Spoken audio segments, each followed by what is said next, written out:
വേണ്ടതെന്ന് എല്ലാവർക്കും സങ്കടമായപ്പോൾ എൻ്റെ സുഹൃത്ത് അദ്ദേഹത്തിൻ്റെ ഗുരുവായ എൻ്റെയും ഗുരുവായ അമ്മയോടൊക്കെ ചോദിച്ചു എന്താ വേണ്ടത്. അപ്പം അമ്മ കൽപ്പിച്ചു, ദക്ഷിണ ഭാരതത്തിൽ ഒരുപാട് പണ്ഡിതന്മാരും കബഡി നോക്കുന്നവരുമായിട്ടുള്ള ആളുകളുണ്ട്, അവരൊക്കെ ചോദിക്കണം, പിന്നെ ഞാൻ പറയാം. എന്നെ അറിയിച്ചു. ഞാൻ ഒരാളെ വെച്ച് ചോദിച്ചു, എന്താ ഇങ്ങനെ നടക്കുന്നത്? ഇനിയും നടക്കും, ഇത് അഗ്നിബാധയുള്ള ഒരു ഭൂമിയാണ്, ഇപ്പം എന്താ വേണ്ടത്? 22 പ്രാവശ്യം കബഡി വെച്ചിട്ട് അദ്ദേഹം പറഞ്ഞു, ഒരു വിശിഷ്ട വളരെ അറിവുള്ള അതിമാനുഷനായ ഒരു തന്ത്രിയെ കൊണ്ട് ഒരു ക്രിയ ഒരു സ്ഥാപനം ചെയ്താൽ യാതൊരു വിഘ്നവും ഇനി ഉണ്ടാവുകയില്ല. അപ്പം ആരാണ് ചെയ്യേണ്ടത് നോക്കിയപ്പോൾ 22 പ്രാവശ്യം കബഡി വെച്ചപ്പോൾ പേര് കിട്ടിയത് പുതുമന ദാമോദരൻ നമ്പൂതിരിപ്പാടിൻ്റെ പേരാണ്. അദ്ദേഹത്തിനെ വിളിച്ചു. ഞാൻ താമസിക്കുന്ന ഗൃഹത്തിൽ വന്നു, വിവരം അറിയിച്ചു. അദ്ദേഹം അമ്പലപ്പുഴയിൽ നിന്ന് കൊച്ചി പോയി, കൊച്ചിയിൽ നിന്ന് ഡൽഹി പോയി, ഡൽഹിയിൽ നിന്ന് ഹരിദ്വാറിൽ പോയി. അവിടെ ഗുരുവിനെ കണ്ടു. അറിയാമല്ലോ പുതുമന നമ്പൂതിരിപ്പാട് നിമിഷ കവിയാണെന്ന്. ഉടൻ തന്നെ എൻ്റെ സ്തോത്ര രൂപത്തിലുള്ള ശ്ലോകങ്ങൾ ചൊല്ലി അനുഗ്രഹം വാങ്ങിച്ചു. തിരിച്ച് ദക്ഷിണ ഭാരതത്തിൽ വന്നു. ഈ വ്യവസായം നടത്തുന്ന ദിക്കിൽ പോയിട്ട് യന്ത്രം സ്ഥാപിച്ചു, പൂജ കഴിച്ചു, അടുത്ത യന്ത്രം ഘടിപ്പിച്ചു. യാതൊരു വിഷമമില്ലാണ്ട് അത് പ്രയോഗത്തിലേക്ക് തയ്യാറായി. ഇത് പറഞ്ഞാൽ ആരും വിശ്വസിക്കുകയില്ല, ഞാൻ അറിഞ്ഞ കാര്യമാണിത്. വേറൊരു കാര്യം ആർക്കും അറിയാൻ വയ്യാത്തത്, ഒരു ദിവസം അമ്പലപ്പുഴയെ തൊഴുതേച്ച് അദ്ദേഹം പറഞ്ഞു, ഒന്ന് ഇല്ലത്തേക്ക് വരാമോ? ഞാനും എൻ്റെ സഹധർമ്മിണിയും കൂടെയാണ് ഇല്ലത്തേക്ക് പോയത്. പെട്ടെന്ന് അദ്ദേഹം പറഞ്ഞു, ഈ പലകയിൽ ഇരിക്കുക എന്ന് പറഞ്ഞിട്ട് എൻ്റെ സഹധർമ്മിണിക്ക് ഒരു ഉപദേശം നൽകുകയും ചെയ്തു. ഇതൊക്കെ മനസ്സിൽ വളരെ ആഘോഷം ഉള്ള ചിന്തകളാണ് മനസ്സിലുള്ളത്. ഇന്ന് നാം വന്നിരിക്കുന്നത് ചെറുതായിട്ട് പറഞ്ഞാൽ വലുതായിട്ട് കാര്യമാണ് നടത്തുന്നത്.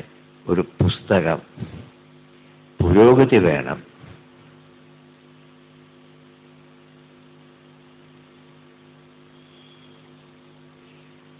അതിന് ശാസ്ത്രം വേണം, അതിന് തന്ത്രം വേണം, കർമ്മം വേണം. എന്നാലേ അത് പ്രയോജനമാകൂ മനുഷ്യന്. അത് ചേർത്താൽ ആവും ഒരു പുസ്തകം. അത് ഇന്ന് വളരെ ഉചിതമായ ഒരാളുടെ കയ്യിൽ കൊടുക്കുകയാണ്. വിഷ്ണു എന്ന് പറഞ്ഞാൽ സർവവ്യാപിയാണ്. ഒരാളെ കൊടുത്താൽ ലോകം മുഴുവൻ അറിയും. അതുപോലെ നാരായണൻ എന്ന് പറഞ്ഞാൽ നരന്മാരെ എങ്ങോട്ടെത്തണോ ആ ലക്ഷ്യമുള്ള സ്ഥാനമാണ് നാരായണൻ. വളരെ സന്തോഷമുണ്ട് ഇവിടെ ഇത്രയും സജ്ജനങ്ങളെ കാണുകയും ഇങ്ങനെ വിശിഷ്ടമായ ഒരു പുസ്തകം ഇന്ന് പ്രകാശനം ചെയ്യുന്ന ദിവസത്തിൽ എനിക്കും അതിൽ ഭാഗമായതിൽ ഞാൻ സുസന്തോഷം ആഹ്ലാദത്തോടു കൂടി ഞാൻ ഈ പുസ്തകത്തെ പ്രകാശനം ചെയ്തുകൊള്ളുന്നു.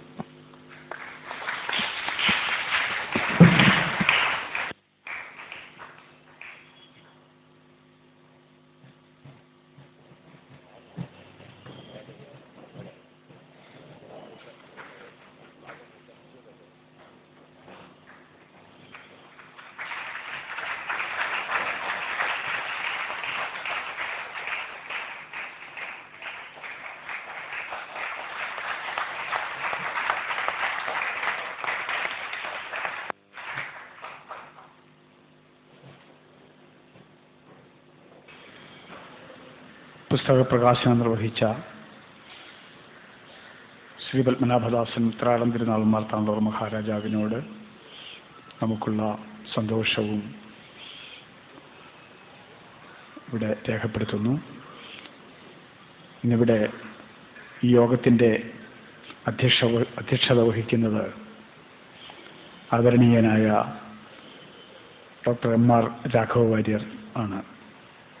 കോഴിക്കോട് സർവകലാശാല ചരിത്ര വിഭാഗത്തിൽ അധ്യക്ഷനായിരുന്ന അദ്ദേഹം ഇപ്പോൾ കോട്ടയ്ക്കൽ ആര്യവൈദ്യശാലയുടെ പ്രകാശന വിഭാഗം അധ്യക്ഷനാണ്. കേരളത്തിലെ ചരിത്ര പഠന രംഗത്ത് വളരെ മൗലികമായ സംഭാവനകൾ നൽകിയിട്ടുള്ള ഗ്രന്ഥകാരനായിട്ടുള്ള നല്ല പ്രഭാഷകനായിട്ടുള്ള ശ്രീ എം.ആർ. രാഘവ വാര്യരെ അധ്യക്ഷ പ്രസംഗം ചെയ്യുന്നതിന് സാദരം ക്ഷണിക്കുന്നു. അന്നദാതാക്കന്മാരായ പൊന്നു തമ്പുരാന്മാരുടെ ഒരു മഹാശ്രേണിയുടെ ഇങ്ങേയറ്റത്ത് നിൽക്കുന്ന രാജശ്രീ ഉത്രാടം തിരുനാൾ മഹാരാജോമൻ മാർത്താണ്ഡവർമ്മ മഹാരാജോമൻ തിരുവനന്തപുരത്തുണ്ട്. ശ്രീ രാജേന്ദ്രൻ, ശ്രീ വിഷ്ണുനാരായണൻ നമ്പൂതിരി, ശ്രീ രാമചന്ദ്രൻ നായർ, ശ്രീ C.P. നായർ, ശ്രീ കലാമണ്ഡലം M.P.S. നമ്പൂതിരി, മനയത്ത് ചന്ദ്രശേഖരൻ നമ്പൂതിരി, അമ്പലപ്പുഴ ഗോപകുമാർ, എൻ്റെ മുമ്പിലിരിക്കുന്ന സഹൃദയരും സുഹൃത്തുക്കളുമായ സജ്ജനങ്ങളെ നമസ്കാരം. ഞങ്ങൾ വാര്യന്മാരുടെ ഒരു കുലത്തൊഴിൽ തന്നെ തന്ത്രിമാര് എഴുന്നള്ളിച്ച് പുറത്തേക്ക് വന്നാൽ അതിൻ്റെ മുമ്പിൽ കുത്തുവിളുക്കും പിടിച്ചു നിൽക്കുക എന്നുള്ളതാണ്. ആ കുലവൃത്തിയിലേക്ക് എന്നെ ത്വരമാനനാക്കിയ എന്നോട് ഇന്ന് വേണുഗോപാല പണിക്കർ ഉപയോഗിച്ചൊരു വാക്കാണ്, പണ്ട് കുറ്റിപ്പുഴ ഉപയോഗിച്ചൊരു വാക്ക്, എന്നെ ഇങ്ങനെ പ്രേരിപ്പിച്ച ശ്രീ നമ്പൂതിരി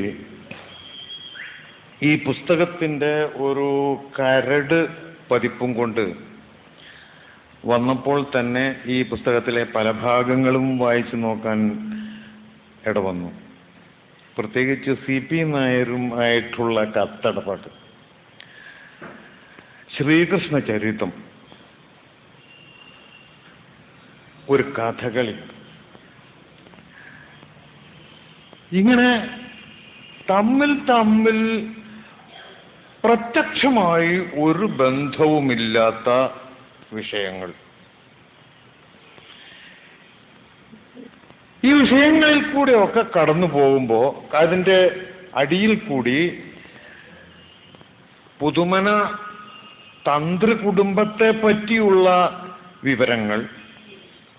അതിലെനിക്കൊരു ചെറിയ നിരാശ തോന്നിയത് കടിയക്കോലും പുതുമനയും തമ്മിലുള്ള സൗഹാർദ്ദത്തെക്കുറിച്ചും എടച്ചിലിനെ കുറിച്ചും, എന്നുവെച്ചാൽ എടച്ചിൽ നമ്മൾ ഇന്നത്തെ രാഷ്ട്രീയത്തിൻ്റെ എടച്ചിലല്ല, വളരെ വളരെ കനപ്പെട്ട രീതിയിലുള്ള ചില എടച്ചിലിനെ കുറിച്ച് കേവലം 1-2 വാക്യത്തിലൊരു സൂചന മാത്രമേ ഉള്ളൂ. അത് ഈ കടിയക്കോല്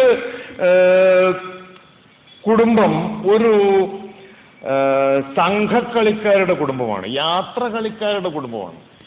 പുതുമനയ്ക്കും അതുമായിട്ട് ബന്ധമുണ്ട്. ഈ യാത്രകളിയുടെ ചില കാര്യവുമായിട്ട് കടിയക്കോൽ പുതുമന ചെല്ലുന്നതും അതൊക്കെയാണ് അതിൻ്റെ വിഷയം.